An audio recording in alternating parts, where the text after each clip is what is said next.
விழுப்புரத்துல முகமூடி கொள்ளையர்கள் நகைகளை திருடி சென்ற சிசிடிவி காட்சிகள் வெளியாகியிருக்கு.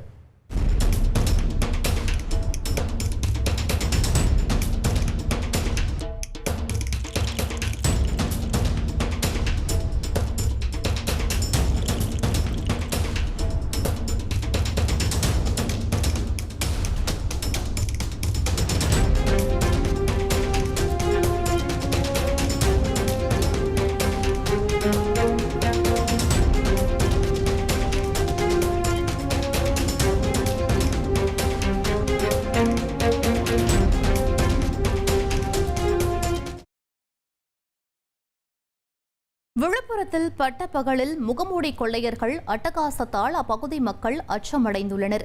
நேதாஜி நகர் பகுதியில் காய்கறி வாங்கிவிட்டு வீட்டிற்கு திரும்பிய அரசு ஊழியர் கழுத்தில் இருந்த 10 சவரன் தங்கச் செயினை பைக்கில் வந்த இருவர் கொள்ளையடிக்கும் சிசிடிவி காட்சிகள் தற்போது வெளியாகியுள்ளன. நீலகிரியில மயக்க ஊசி செலுத்தி பிடிக்கப்பட்ட காட்டு யானை ராதாகிருஷ்ணன் கோதையாறு வனப்பகுதிக்கு கொண்டு செல்லப்பட்டிருக்கு. நீலகிரியில் வனத்துறையினரால் பிடிக்கப்பட்ட காட்டு யானையை கோதையாறு வனப்பகுதியில் விடுவதற்கான பணிகள் மேற்கொள்ளப்பட்டது.